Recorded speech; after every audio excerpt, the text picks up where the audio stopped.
Hey everybody, this is the Bro Code of Gaming. I am that one guy that's always at the parties, random black guy, and this is the guy that keeps me company, Thumper.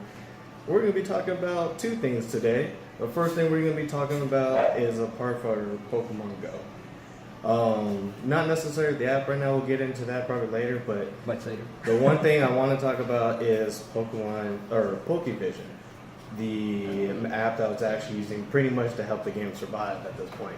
Which Everybody was is using. which is right now currently down because Niantic decided they didn't want anybody to cheat. And that's what I want to bring up today. Is PokeVision really cheating? A lot of people kind of like, they do what how your face just did right now. It's kind of like a guilty pleasure. It's a gray area. Yeah, like, kind of. But for me, I don't think so. That's what I want to talk about today. It's kind of like both the defending point of why and why it's not. Gotcha. Before we talk about anything else Niantic has done to this app in the last 3 days. So the reason why I say that PokeVision is not is a few things. What it actually brings to the table. First, yes, it does show you what Pokemon are in the area, even though you've already would have seen if the tracker worked. But it also shows the timing, how long they spawn for. This to me is probably the biggest thing that I like about it. Not the fact that it shows you exact area, but it actually shows you how long. The time frame is really nice because you figure out if you're gonna get there or not. Yeah. So I mean, this is to me that's a big thing for me. That's actually more important because it is my deciding factor whether to try or not. It's something that I wish the game already had, the saying, this Pokemon is kind of near the area and fall off when it's not, because the biggest problem with Pokemon Go is they don't fall off the map until you restart the game, and then 8 Pokemon dropped off the map. And it reloads after, 5 minutes roughly? It takes too long. Yeah. It's supposed to do it really quickly, but it takes too long. You're not really sure where it's going, and it's just really bad. So to me, that's not really kind of like a cheating thing, right? It's more of this should be something that should be in the feature that just shows this Pokemon's not available anymore. You didn't find it in time, and I'd be less salty about it. That's the best way to say it. Yeah. What do you think about that? In a sense, I do see it as cheating due to the fact that, which there's many problems with this game, and the way it worked the first week, at least the stepwise and stuff like that, you were actually able to kind of find everything you needed that was popping up, and it was working really well. And that was the idea of it, and I get that. And once the steps stopped working, that's where PokeVision became more of a thing, and the Poke Radar and everything like that. And it's a sense in cheating because it's showing you exactly the point of everything, when the whole idea of Pokemon Go is to walk around, try and find stuff, instead of going, it's here at point A. It's over here at point B, I'm at point A, I just need to go here and get there, as long as I make it in time. The time factor would be really nice to be added in the game, so okay, there's a Charmander here, there's a Squirtle over here, there's a Weedle over here, and you only have about 10 minutes to get up to it, 5 minutes at the most, you know what I mean? Then you have time, you have to kind of frankly rush around, but at the same time that could be dangerous in a sense, because then you might have those people running across streets because they only have 30 seconds to get to there, and things like that. So it might be a somewhat of a safety issue as to why they did it. And so I could see why they had their cease and desist letters to go out. So bringing up the other point, because I wanted to separate that in two, the point of showing the location. Again, this is where I still feel that it's not necessarily cheating in this kind of aspect. Mostly because that part is the reason why people use it, and the reason that kind of is fixing the tracker, which is not, it's not showing the 3 steps anymore. And now it's just saying, yeah, I guess y'all don't need it, whatever. And there's shit around here. Yeah. Go fucking find it. This is the reason. Cause right now, we live in El Paso. This is kind of where we do everything. We're doing it in El Paso. We're not doing it in New York, Cali, Sydney, Australia. We're not over in those different places where they are literally overpopulated with almost every type of Pokemon. A lot of them also have even Dratini nests. We have not seen a Dratini nest at all, and according to posts here and there, we'll probably never ever lots of Sandshrews in the desert. Well, see, the only thing that we got was Sandshrews and Ekans, definitely Ekans, and a lot of fucking fire Pokemon.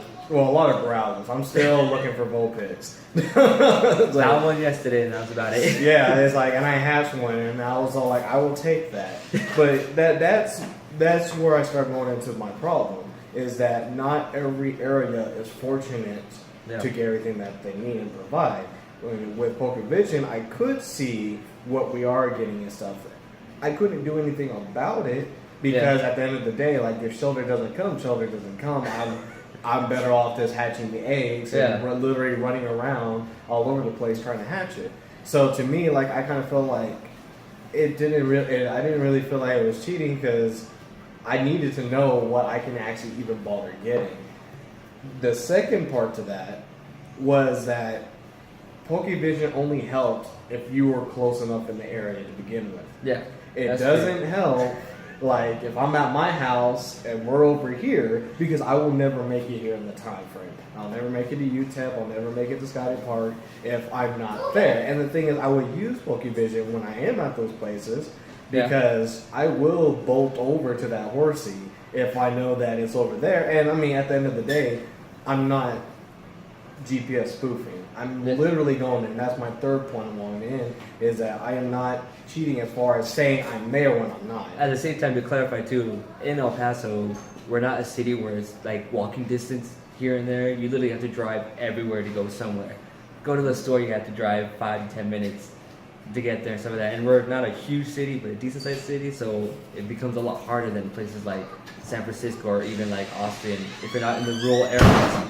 If you're not in the rural areas of Austin and stuff like that, it's easy to walk around and everywhere. We got crazy winds like that, blowing doors open and closing like that. But I mean, also to get that point, there's also cities around us or areas like Anthony and Horizon are also even worse off because technically, like, Google Maps don't even like see them as legitimately should anything be what there. What is this? And we've already kind of come to the confirmation of, like, you know, water Pokemon don't really show up around water. No, because we have a lot of them that pop up at UTEP, but Scotty Park could be as dry as a bone. Yeah. Scotty Park actually it's a man-made lake, but it's a lake, and UTEP has no water around it whatsoever. It's on a mountain. So that's another problem. And so those are my 3 points about that. Was I don't know what's going to be in my setting, and quite frankly, that sucks. Especially when it's like a lot of the Pokemon aren't really going to show up. There's no trading, so I still can't trade with anybody. And probably if trading does happen, I gotta be right next to you or something like that. That's still something I have a little issue with. Yeah, so I mean, again, you know, not in this video. And the fact that, like, I'm still going out there running with my fat black ass all the way across the campus that I don't currently have no classes for right now. And over 90-degree weather at 10 p.m. at night. And, you know, still cat trying to find out where that Psyduck is. I deserve some credit. It's all like, didn't say like, oh, well, you cheated, you know exactly where it is. Like, I hunted for that guy. Yeah. And at the end of the day, I probably would not really use it if the tracker was working. Yeah. Now, it didn't solve the fact of the timing factor. This is why I made that point first, because the timing factor should be in there. That is amazing. Like, that was one of the best things when I started using it and showed off. Like, that is great. Because that is the thing that matters. Because even if I was really close to something, if I was only a minute away, like, even if I were to bolt as fast as possible, put on my canyon shoes and feet, like, it's not going to work out. It literally happened. Like, we were downtown. And Aerodactyl popped up, and me and my roommate Rick were like, "Oh, it's Aerodactyl, go get it! We had 2 minutes to go." We literally ran way the fuck across the street, stuff like that. Got there, we were like 5 seconds late. By the time we got there, everyone else who was around there was a few people caught it, and then he was gone. And then we were tired. We're like, "God damn it!" And that actually goes into my final point why I think it's not cheating, is the fact that PokeVision was almost a game within a game. Yeah. You knew where it was. You had a certain time frame. How did game shows work? You always have a certain time frame to do a certain thing. This allowed you to kind of set goals yourself. This kind of how like Pokemon Go got you to go outside the front door. This kind of got you to try to say, oh, can I make it? No, you know what? I'm going to try to make it, or I'm definitely going to make it, but I got a bolt. And one time we did at UTEP. We were around the library, and of course, Vulpix. There was a Vulpix popped up, but it was literally up the mountain, kind of live set. So Really? we had to go past the library, past physics, past the the new calculator area, past the psychology building to get up on the thing. Yeah. And we're like, we got it was like roughly 4 or 5 minutes to do it. And the group that I was in was all like, well, what are we waiting for? And literally half of them bolted like, nothing else. And then I had to actually explain to people that we were only going for that because everybody else almost started jumping in because they thought they thought we found something cool. And I was like in the back like, nah, bro, we're just getting the Vulpix. It's Vulpix. We just we're running out of time. So I mean, it's like our group didn't really get too much bigger, but of course, we got disappointed when we didn't actually make it. But it was whatever. The thing is, instead of walking, we ran. Yeah. We actually went out there and we actually, moved around and stuff. The thing is, we're still willing to play the game that the game is supposed to be. We're just not willing to play a game that just doesn't really give us the tool for everything. Right. And then an extra point. In the Pokemon games, do you know where everything's at? No. How true is that? At one point it was pretty true, as in the later games you start realizing everything is there. Because at the end of the day, Pokemon are always going to spawn at the same spots. Right. In the game, maybe, like shiny Pokemon are different, but you will still get Ghastlies and Haunted Mansions, or in the Swamp, you'll get, Pidgeys everywhere, you'll get Rattatas everywhere. Pidgey for days. You're in the forest, you're going to get that, that tree or whatever. It's just, those are correct. You're going to know where Pokemon are at in the game, or else you would literally have to search all throughout the game, and every cave to find something that that would make the game also a lot more unplayable if the real Pokemon games were playing like that. So I feel like this, to me, using PokeVision was almost closer to that. The saying that, okay, I know the Pokemon are here.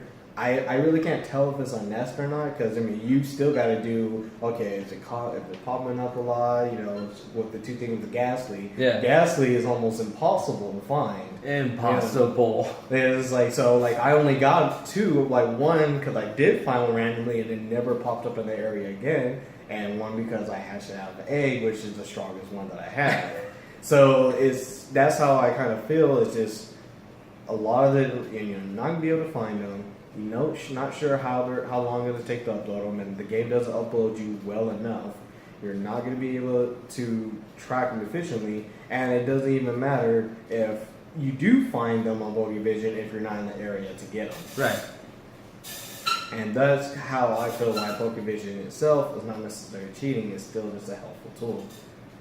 The thing about PokeVision is, if the game would have worked correctly, it wouldn't be as popular as it got. It wouldn't. And that is a true statement. And that's what made it cause to come up and become such a big thing. And in a sense, it is kind of cheating by all technicalities, but it was a necessity to be able to enjoy the game more than you could do as it was given you at that time. And then now with the new update, it just makes it 10 times as hard, because even the orders that they pop up, it doesn't mean they're actually that much closer to you. They just and then they're definitely here the fuck they are. And they're definitely not. And they said they decreased it to 100 to 70, not Niantic, but people have said, which that's another problem, communication. But that technically is relatively close. So when I found Bulbasaur and Squirtle the other day, it was random. They just popped up on the map, but they didn't pop up on the tracker. When I was trying to find Squirtle around my neighborhood, I literally went all around the neighborhood and could not find this thing. Now, I did it in a car, so technically that's more cheating than anything. But at the end of the day, I don't really have a direction because there is no direction to follow. I'm trying to find Squirtle. I'm not going to care at this point. The best way I put it to my friend yesterday was, you find it on the little tracker. It's like, okay, the only way you can really do this, which is not enough time, is you pops up, you see it. So you have to walk 70 meters one way and just start walking in a 70-meter radius going inward in a swirl to find that Pokemon. You can't do that in a neighborhood. The best thing would be it's in this cul-de-sac. Yeah. Just keep going. And what we said, the stop sign would probably be closer to 70 meters from where we are at. Because, not even all the way up the street is even that far. And that's my problem. They say it's close. yet I still can't trust it because I'm still not running into them. I'm still At the not same time, running into stuff that's supposed to be on my track. And at the same time, you don't know how much time you have. That's really the big thing about it. You don't know how much time you have, so it could be in your general area close by, but if it's only 30 seconds left and you don't go to that radius of that spot, then Yeah, you lost it's it. not going to pop up. And then the problem of a group of 5 people all find the one Pokemon, except for that 5th guy that's like, why did everybody else get it? yeah, like I'm literally standing on top of it. Well, like a good point too. Like yesterday, like you all found the Marowak, and it was like literally 5 steps away from where we were, and then I walked away probably 30 to 40 feet to go to a Pokestop, and that's when he popped up. Yeah. And even then, it was like 2 minutes later, but in a far different region. It's like. And same thing with Hitmonchan too. Yeah. Like it took a while for one of the phones to finally get it. We're talking about just being the map for a while. Oh no, it was Dugtrio. We had Dugtrio, but no one person couldn't find it, even though the other 3 people did, and we were all in that same area, of course. Yeah. So that's another problem for another day to talk about. All right. Do you have anything else you want to say about the PokeVision? Like that's kind of like more of my defense on PokeVision. I enjoyed it. I loved it. I understand why Niantic did it due to the company reasons, and they made this game to make money. This is why they did it. You know what I mean? The other problem is you kind of fucked up. This is why we used it, and I was glad it was there because it really did help out just in general. And the PokeVision was technically still helping you make money. Yeah, it was. Especially because they made it harder to catch even basic Pokemon. I also think Niantic doesn't realize it, but PokeVision was helping the more casual players to keep playing. Mm-hmm. Now that it's gone and everything, that you see people dropping the threat. I'm deleting the app. I don't want to play anymore. Or the massive no. refunds. Yeah, Like, yeah. let's not go too far to that. No, that's where it goes. Like so so that's kind of our Monday talk for today. We're gonna be trying to be having a video every day, from Monday through Friday to kind of get some stuff out. And the Pokemon Go is gonna be kind of a common topic, but Pokemon in general, especially with new information that we're came also out in a today. slow month for gaming in August. Yeah, come September. So like right now, like the one thing, the one nail that sticks out is the one that's gonna get hammered. But on to the second thing before we head out, I wanted to say something about the rules of the Bro Code. So for a lot of our older fans, you know that we've made rules how to be a bro in the gaming community kind of thing. You know, you can follow, you cannot, but this is kind of how we kind of say it. That's why we're called the Bro Code of gaming. So we're going to be talking about the first rule. The first rule says, if thou does not know the following characters, thou is not a gamer. There's 6 characters on that page. We're going to post it, or you're probably seeing it right now. Hopefully you're seeing it if my editing skills work. Here. But the thing is like, with the reason why we have this as the first rule, because A, is really simple. Those 6 characters have been famous since they dropped from their game. Yes. So you should My at least 6-year-old heard of them. knows who they are. But doesn't mean that even if you do not know who they are right now, by the time you're looking at them, like you missed one, it's fine, only because we live in the internet. You can easily find them out, and then hey, you've already passed step 1. Yes. And so this is why that's the first rule of the Bro Code. And if you don't know them and you find out who they are, you should play their games because they are games of their time that were excellent. Yeah, think about a recommendation. A lot of them are simple. A lot of them, are good, time, waster. And that's kind of what I kind of want to hand up this. We're going to also be talking about the other rules that we have. It is 10 rules. The 10 one is not posted. You don't know what it is. However, I did finally come up with something, and I think everybody's going to be okay with it. Because I think it just fits it after we've already used up all the creativity for the first 9. So We had a dry spell. So that is going to wrap up the video for today. We will see you tomorrow with another one. Everybody take care. God bless. And bros. Peace out.